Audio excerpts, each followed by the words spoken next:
Welcome to the AmericanaMusic.com podcast with your host, Sarah Popejoy.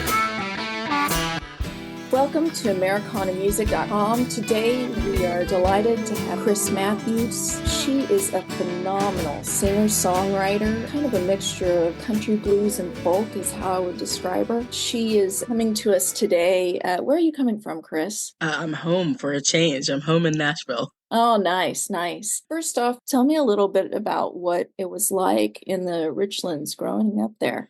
So first and foremost, it's very important. You have to say Richlands. Richland is Virginia and South Carolina. So I think when I was growing up, the population there was about 2,000 people. My high school graduating class was 99. Like we couldn't even get to 100. Just a wonderful place to grow up. I mean, everybody there, I was telling my partner the other night, like the kids I graduated high school with, like we had known each other since kindergarten pretty much. Like everybody there has been there for a long time. We get some new folks because it's so near one of the largest Marine bases. It's very near Camp Lejeune, where that is. Mm-hmm. Some new folks, some from cooler places, but it's just a big, big family. And for me, I don't think I would have been me having grown up anywhere else. It definitely had its challenges. Richlands is not known for its thriving LGBTQ population whatsoever. So you can imagine growing up in a town that small and being so very gay and then also having a preacher for a mom. Yeah, that's a whole nother TED Talk at some other point. But, you know, the crux of it, though, I think the feeling of community, the importance of helping neighbors and getting to see the goodness in people, like all of those things that are so common in small towns. I mean, Richlands had that in abundance. It was a beautiful place to grow up, just running through fields, spending my summers outdoors, just cutting up, getting into stuff, and just having so much family around me all the time and so much love. It really was a wonderful place to grow up. Oh, cool. You talked about that TED Talk. It was called Difficult Conversations. I thought it was really interesting, intertwined some of your songs, which are very message driven. Tell me a little bit about what drives you as a songwriter. Like with you, there's definitely that other element of social justice. Very much so. Can you tell me a little bit about or some of the things that happened in your life? Is there any like North Stars as to what made you want to tell stories that would impact people socially? I mean, I think because of how I grew up, my mom is a preacher, but I grew up in the AME church. Like our whole family is chock full of preachers. She's not the only one. And the history of the Black church in the South, especially, there's always that intertwining of faith and justice, always. Like you look at some of the more prominent civil rights leaders in this country, all of them were people who come from faith-based traditions.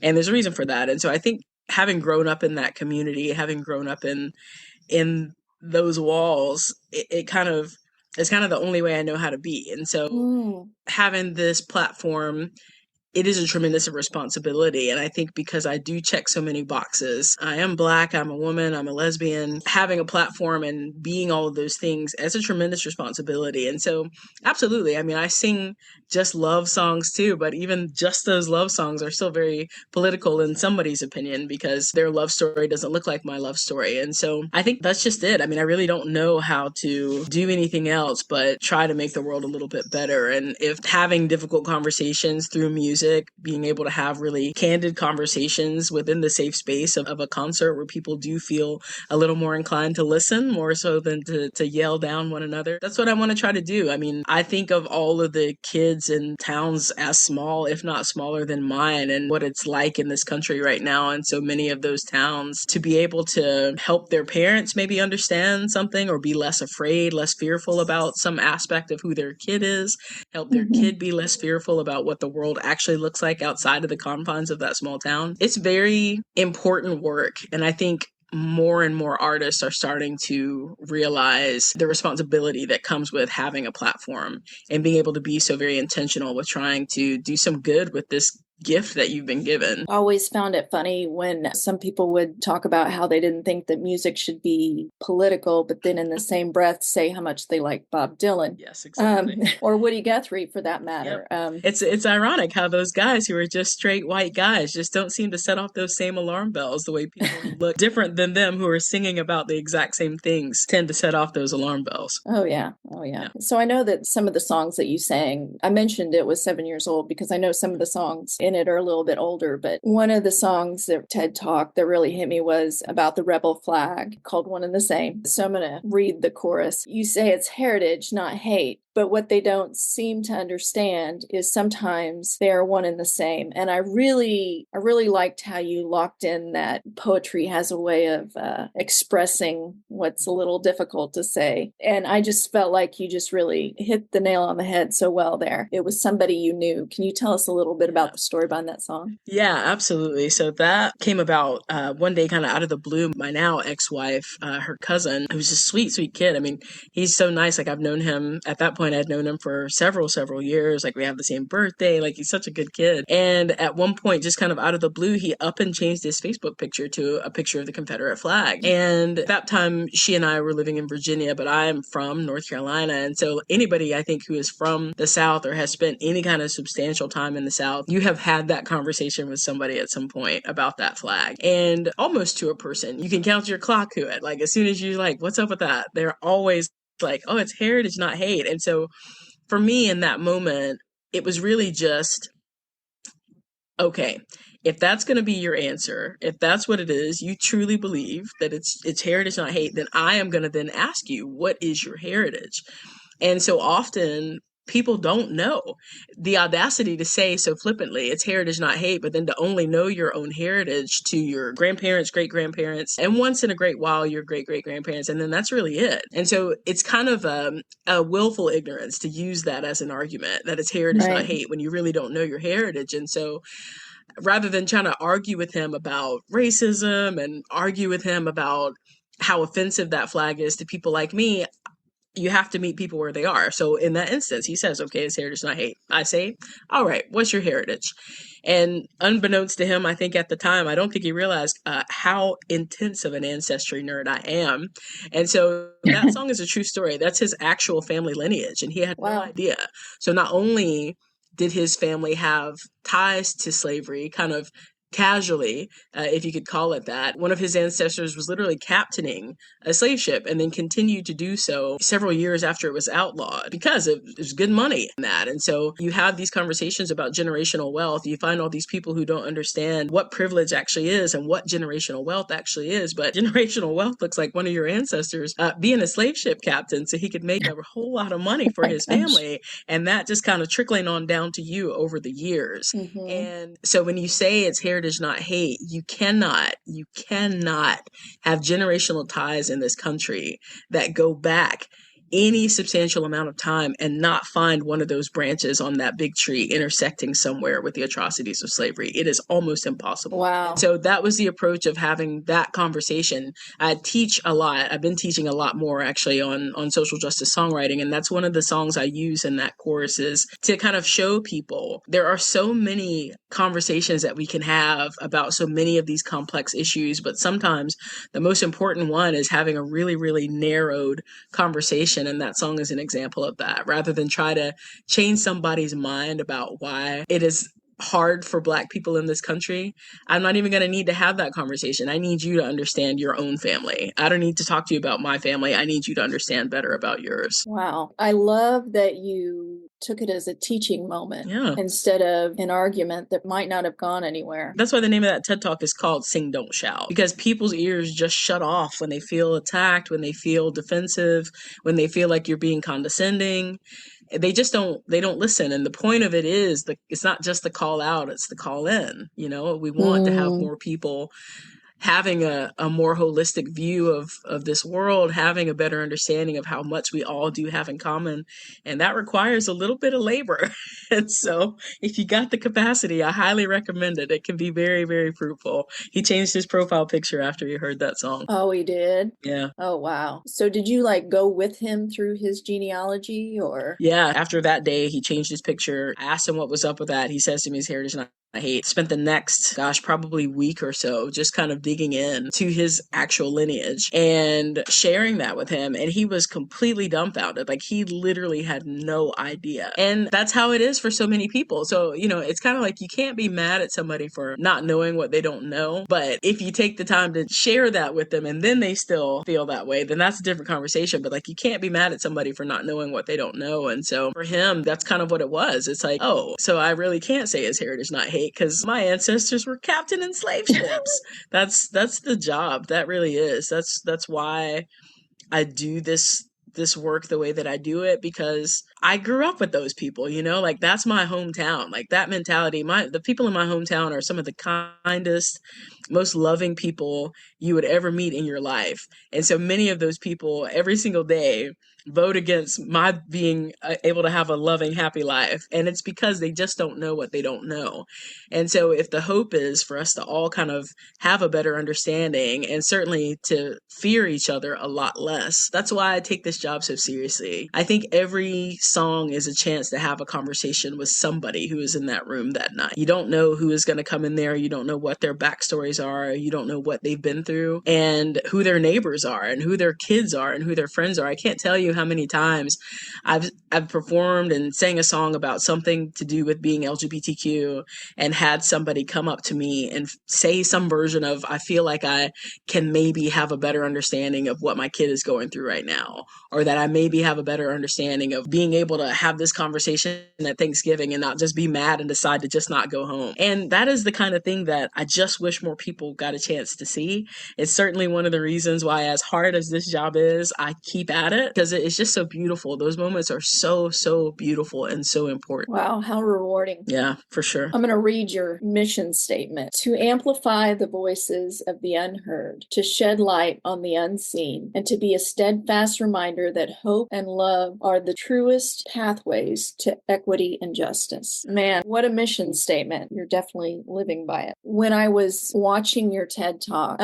you were singing We Must Be Free. And I'm going to just give a few lines of the song to the audience here. When will it end, Lord? When will it end? Tell me, why does it feel like 1968 all over again? The wildest thing to me about that song was, because that line, it just stuck out to me. Before I heard that song, I did not know when that TED Talk was. I really thought it was recent. And then I was like, oh, wow. This song was before 2020. Yeah. Writing a song that kind of like crosses over into that moment in time to this moment in time. It's still relatable, unfortunately. But yeah, that song is such an important one. It's ironic that you are experiencing it kind of the way I experienced the origin of the song. So that's one that's actually based off of an old freedom song written by a woman named Roberta Slavitt. And the first time I heard her original song, I did not realize her song is over half a century old because it feels and felt at that time so very relevant.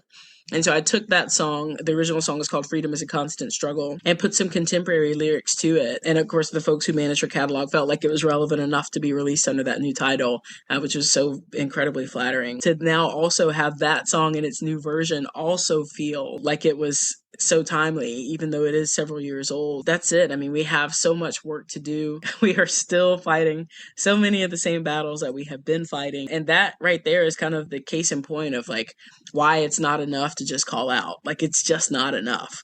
You have to be able to bring more people into the fold. You have to be able to have more people kind of standing on the right side of history if you hope to ever get to stop singing these songs. Complacency is definitely the enemy.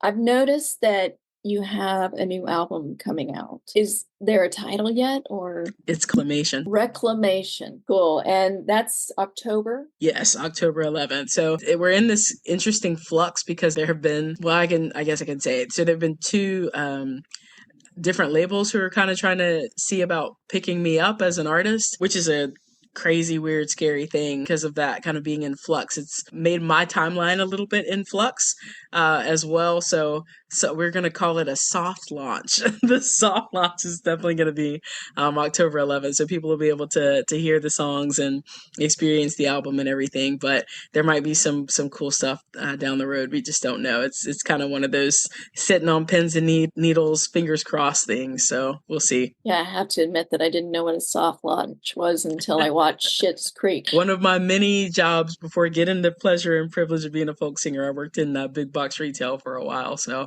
I know way more about that kind of jargon than I should. Yeah, let's talk a little bit about that, about your new record. You recorded it in Nashville, right? Yeah, first time recording in Nashville, so that was a really big deal for me. Mecca for all things songwriting, and so to be able to make a project down here with so many world-class musicians, and Levi Lowry was producing it. A lot of folks who are big fans of Zac Brown Band probably know Levi. He co-wrote that song of theirs, Colder Weather, which is such a gorgeous song, and he's just such a gifted artist and writer, and just has a wonderful ear, so it was just an absolute privilege to get to work with him, and he really helped bring those songs to life in some very unexpected ways. It's fun for me, because I've been living with them for so long, just me with my guitar. And so to watch them evolve into something else was a pretty fun process. It's pretty exciting. I can't wait for folks to hear the songs. The difference between first song on the album, first single to be released, that one I wrote with my friends Melody Walker and Chris Houseman. And of course, the art of the co-write is a very Nashville thing. Oh, yeah. It's cool to, I lived there for 10 years, so yeah. It's just so cool to do that, because I really don't do that. Almost all of my songs are just written by myself. And so this one was unique because it was kind of a clapback at, I heard that song of Jason Aldean's Try That in a Small Town. Oh. And because I am from a small town, like I'm actually from a small town, like my town is actually small and I am quite Southern. And so it just was so offensive to hear somebody embody the South in that way, in a way that was just chock full of hate and chock full of dog whistles and chock full of so much of the nefarious parts of the South without, any regard to the fact that people who look like me, not people who look like him, are who built the South. And so it's just wildly offensive. And so hearing that and being a Southerner, obviously, I felt like I had something to say about that. And so I knew this was going to be a little bit of a different conversation than the types of conversations I usually have. And so I brought in some reinforcements. Melody is just such a smart writer and just has such a gift with just bringing songs and bringing some sass into those songs and just making them really slap, as we say. And Chris is just another just smart writer. He has this one song called Blue Neck, which is a kind of turn on the phrase of what we think about when we think about rednecks down here. And so I knew those were the two folks I wanted to help me have that conversation and write that very specific song. And I just am so thrilled with how it came out. And it was just so great. The timing worked out that they actually could both be in the studio with us and sing on the album as well. So that's actually them that you hear singing with me throughout the majority of the album. I hope a lot of folks who are Southern who just feel the way a lot of people feel about country music in general, is that country music isn't just one thing. It's not just some straight white guy, singing about his girl in his truck. It's so much more complex than that, and it should be so much more reflective of the larger community. And so that's kind of what that song is about. That's the difference between you and me. We're as country as we want to be without all the hate and without all the bigotry. I hope a lot of folks hear that song, and I hope more people see themselves in their version of country and their version of being from a small town. I hope they see themselves reflected more in that song than they do that other one. That's great. I love that. When I lived in Nashville, it was like from 99 to 2008. And so that's kind of when the whole bro country phenomenon was coming about. I think a lot of, I may be a writer and a singer, but I'm also a listener. Yeah. And as a listener, I really felt left out from country music. Yeah. I was used to growing up listening to people like Susie Boggess, people like that sing songs that were from folk artists. Basically, Nancy Griffith, people like that. So when all of a sudden the bro country movement came about, there was no connection. I'm like, I don't know what this is. Like, I don't relate to this at all. It was what it was. And what saddens me though too is like people who maybe grew up listening to bro country thinking that that's what country was, because I grew up listening to Willie Nelson and people like that. So really love that you had a clap back to that song. I mean, the whole album is really kind of a clap back to that notion in general. That's why it's called Reclamation. It's a reclaiming of Black people's right to be in country music spaces. A lot of folks don't even know the first person to ever play the Grand Ole Opry was a Black man, and kind of reclaiming that history, reclaiming the right for I didn't know Black that. people. Yeah, a lot of folks don't. Most folks, it's amazing when you don't get to teach a full history. Who just doesn't know it? So that's the thing. It's like being able to reclaim our right to be in country music spaces, reclaim women's roles and women's rights to be in country music spaces, to have our stories and our narratives told, disabled, LGBTQ people, and also a reclamation of, LGBTQ people being in spaces of faith.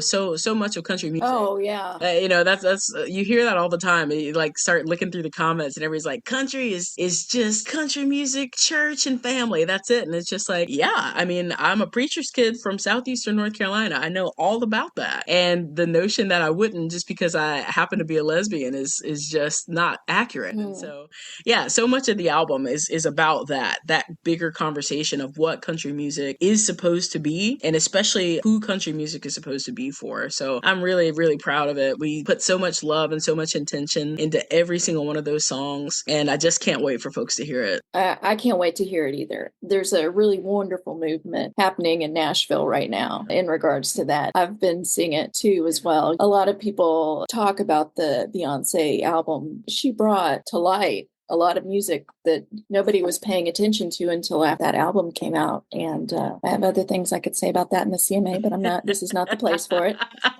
Is it? Is it not? Well.